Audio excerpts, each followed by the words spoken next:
The Brew House was created to capture and share with you the long history of the Genesee Brewery.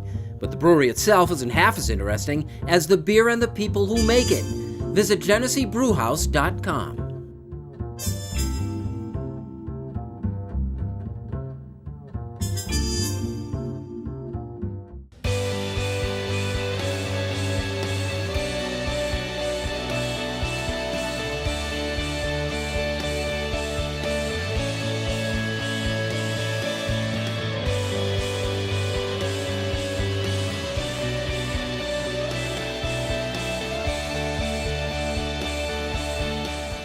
Hello, everyone, and thanks for joining us. This is the Rochester Press Box. We're at the Genesee Brew House. Nice to have Paul Gotham back with us, Pickin Splinters. Sort of the voice of really high school athletics these days. Doing a great job over there. Appreciate it. Mike Catalana co-hosting along Pat Duffy, who's wearing Warriors number 10. Well, Mike Dunleavy Jr., the very rare number 10. He wore 34 most of the time he was in Golden State. But here, I love this jersey. And when I got this like 8 years ago, I could wear it all the time and it was cool and unique. Now I look like a complete bandwagon jerk fan. I haven't worn this thing in 5 years. Well, it looks good on you. What? Well, I was going to say the whole jerk fan thing sort of goes along with you anyhow. Oh, says man who's been hometowning the Sixers all season long. How's that going for you, buddy? Same as the Celtics, pal. You know, the sun's out. We know we've been able to identify it. This has been a brutal spring for the high schools, and this happens a lot. How do these guys get through it? I don't know how they're getting through it, but certainly doing well at it, because I think we've talked about this before. We have so many of our kids with baseball who are going past Section 5 and doing well, either in major and minor league baseball. We have 16 kids playing Division I baseball this year, and we're going to have another 10 to 15 next year adding into it. So I think there's that whole idea that kids from Texas, they can't come up here and play very well, but we can go down there and play well. Zuri keeps stats on this stuff, but that's got to be as many as we've ever had, I would think. The 10 kids going Division I, I've asked several people, and nobody could think of a time that we've ever had 10 Division I commitments at one time in Section 5 baseball. Wow. Nevertheless, Mike, I don't think they're getting a lot out of their high school career. Well, that's the difference. There's two separate issues. There's an athlete being able to perform and going to the next level, which is beyond just high school. I mean, they play high school, but a lot of these kids are playing in one form or another a good majority of the year. And then there's the idea of how that high school experience is. There's not much we can do about it if you're going to have spring in the Northeast. I mean, we struggle with the weather. This has been a particularly bad weather. I do feel for the parents sometimes too, and the athletic directors. I'm imagining sitting there trying to reschedule baseball games when you can go a long period of time. Lacrosse, it's helped having some turf fields and they can get around it, or playing in the mud. Golf is a brutal sport to be playing in bad conditions with bad courses, but you'll talk to some people who've been around a long time, say we've done it before, we'll continue to do it. And I wonder if at some point they might want to try to shift some of these things to the fall, when our weather, I think, is a little more predictable. They did take the baseball season and move it 1 week back. So the state championships are 1 week back. So we're going into next week, and Irondequoit and Athena, neither of them went down south during spring break, and they're going into this week, I think, playing at least 12 games. So they're right on the mark with that. So to the athletic director and the coach's ability to be able to make work that happen. around it, yeah. You know, what's weird, I was reading, Paul, you can help me with this. I was reading an article about how Section 5 is talking about allowing the kids to play sports on Sundays. I didn't know that was a rule you couldn't. I remember playing high school events on Sundays. Is that new? I know basketball has played, because we have certainly have a couple showcases during the year where there are games played on Sunday. I think hockey plays some games on Sunday as well. So I don't know. That one caught me a little bit off guard. It's pretty rare, though. I do know during high school football, during the playoffs, we've had Sunday playoff games and all, too. But you do kind of need to open it up. And let's be honest, if you're a parent and your kids are playing, they're playing other sports on Sunday. Some families, and certainly understandable, want to keep that as a day where they're not doing sports, but Section 5 and high schools are kind of maybe the last holdouts. Well, but I mean, if you're going to make it a religious observance thing, I mean, Saturday is a day that other religions observe too. Right. I mean, what about, I had friends that went to Brighton that were Orthodox Jewish that could not play sports because the only way they could do it would be dropped off in the town the night before within walking distance to a stadium to play something. So, you're just picking and choosing here? Well, you're right. It may be a religious thing. It might just be another way of a day of rest kind of thing. And if you're a parent, it's like that Sundays. But I think that might go out the window, too. We are the Rochester Press Box, presented by the Genesee Brew House. We're at the Genesee Brew House and talking Buffalo Bills next.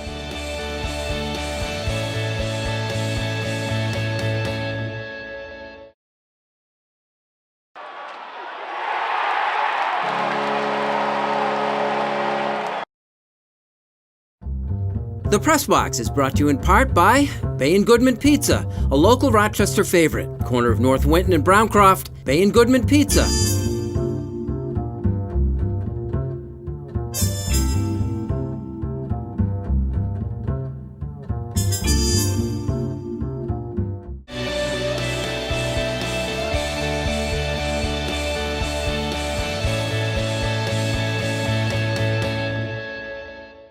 Welcome back. Thanks for joining us here at the Genny Brew House. This is the Rochester Press Box. Let's talk a little Buffalo Bills. You get to see the rookies in uniform for the first time this week. Yeah, rookie minicamp, we were joking about it, saying who's going to look good. If you don't look good at rookie minicamp, then we all have a problem. I mean, the Giants sent out this video of Daniel Jones, and it said, what did it say? Throwing dimes. Dropping dimes. Okay, yes, I know. Okay. Old man. All right. Throwing dimes and then a couple of nickels. Chucking dimes. Right? Dropping dimes. One, it's practice. Two, there was no defense. And it's embarrassing when they do that. But in terms of, like, I expect them all to look good, this is more getting them in with the system, seeing who they have there. And then you've got the undrafted guys and the guys that are basically on tryouts, too, sometimes that are there. So it'll be interesting to see them out on the field. Is there anyone you want to see, particularly something you're looking forward to actually viewing?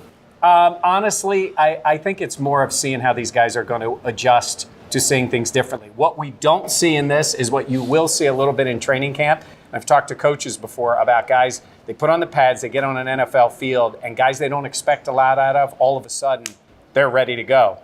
And then sometimes the reverse happens. They'll see a guy get in drills, get in competition with other players that they expect big things out of, and it is a jump. It is a different level. But right now, it's all the rookies. I mean, we want to see Ed Oliver because he's the number one pick. But I'm not really looking at anybody to show themselves until we get the rest of the team in. Yeah, somebody want to explain the quarterback situation? Because Tyree Jackson, the quarterback for UB, signs with the Bills. Okay. Normally when you're an undrafted free agent, you want to go to a place that has the easiest spot to make a roster. Jackson at one point, some people had him as a first-round pick. I know that's wrong, but I would have thought that Buffalo was not a spot for a quarterback to land who wanted to make a roster. But it really raises the question about what their plans are with Derek Anderson. Oh, well, Derek Anderson. Then you also start to wonder, what's their plans with Tyree Jackson? Now, I think he's going to play quarterback. I think he wants to play it. I think he has the physical skills to do it. But I think most teams look at him as a little more on that project side.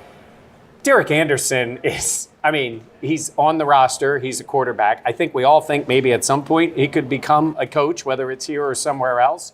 But you don't know how Tyree Jackson looks. Could he end up being a practice squad guy? They have another quarterback. But you can't practice squad a quarterback because the second a quarterback goes down, somebody's going to pluck him right off the practice squad. Most teams, a lot of teams will end up practice squatting a guy. But again, not all those guys are 6'7" with a huge arm that somebody's going to take a chance on. And they all passed on him in the draft. What are you looking forward to seeing there, Paul? Well, back to the Tyree Jackson thing. He's coming out of the Mid-American Conference. Right. He wouldn't be the first quarterback, Ben Roethlisberger, who came out of that conference and had some success at the NFL level. So wherever he lands, that there is certainly a possibility with him, I think. Well, he does have the ability. He dropped all the way through. And to your point, this was like early season. He was projected as a potential first-round pick. But you can see what happens. There's only certain teams that are going to draft a quarterback, right? The teams that don't have a younger player. So it gets past a certain point, and you've got 32 teams, but at a certain point, there's maybe only 3 or 4 of them that are taking quarterbacks. You don't see that many taken in late rounds. They'll take a flyer on somebody,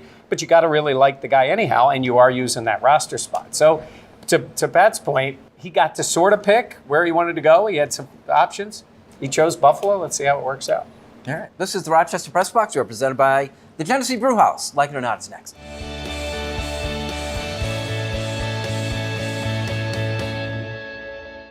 Here's the Press Box trivia question, brought to you by Market View Liquor, where exceptional customer service meets an extensive selection. Jefferson Road at 390.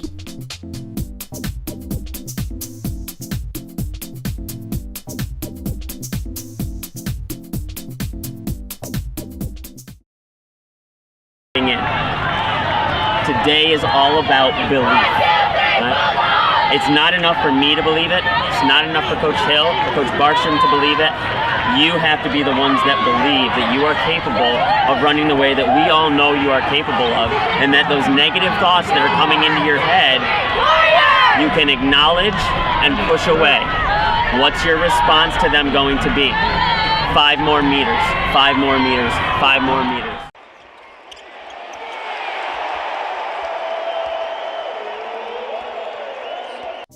Here's the Press Box Trivia answer, brought to you by Market View Liquor, where exceptional customer service meets an extensive selection. Jefferson Road at 390.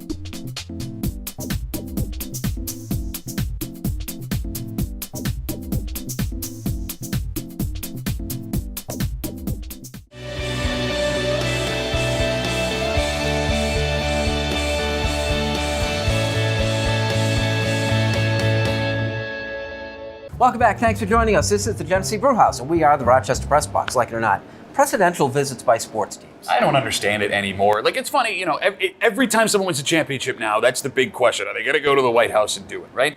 And people forget where this whole thing actually started. It was Tim Thomas, the goalie for the Boston Bruins, who disagreed politically with, at the time, President Obama, who decided not to go. That's what kicked this whole thing off. I think it's time for it. Mike said it about a year ago, right? It's time for this to be done. It doesn't serve any purpose. It was just supposed to be a happy photo opportunity for these teams, and it's become a legitimate issue because now it's being drawn across in between teams, racial and socioeconomic lines. You're splitting these teams up. You're making people answer questions that they don't want to answer. Why do it anymore? I said it, and Pat just mentioned it before. I don't get it.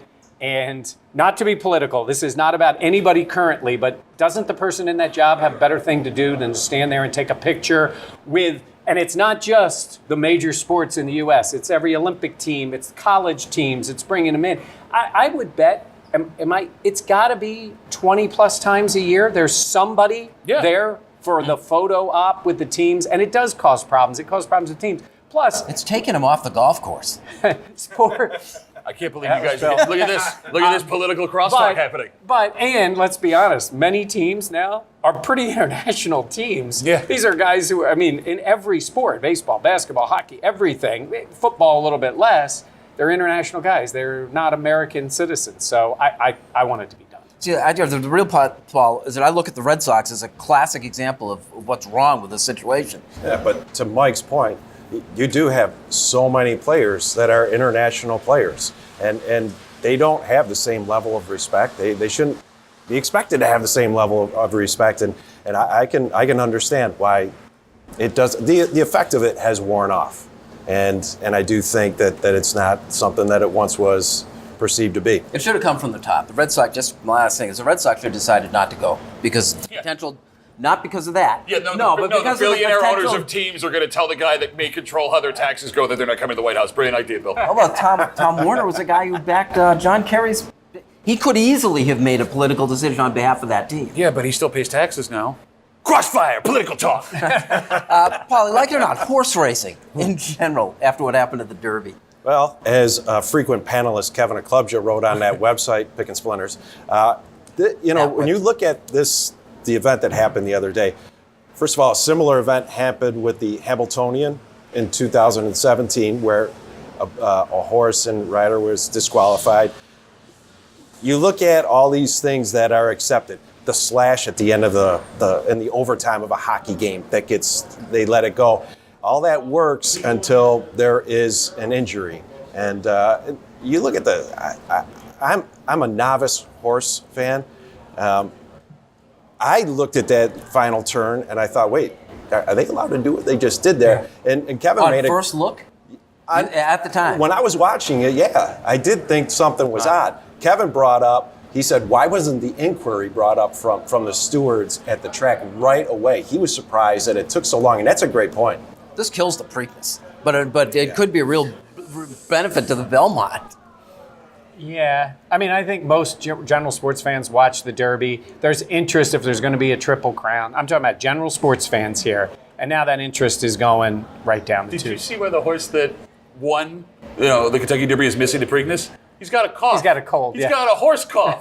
And he knows 3 weeks in advance it's going to cost him. Well, they asked him, is he going to go? You know what he said? Nay.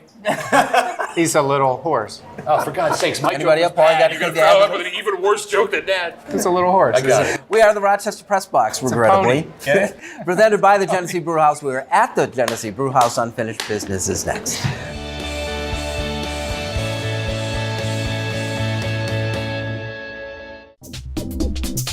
And now here's this week's MVP Experience Stat of the Week, brought to you by Sport Clips, where it's good to be a guy. No appointment ever needed.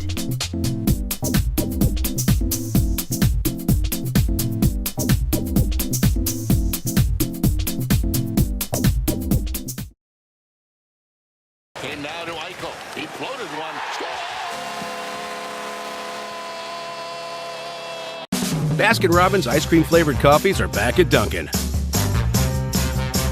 Try banana split, pistachio almond fudge, or butter pecan ice cream flavors in your Dunkin' coffee today. America runs on Dunkin'.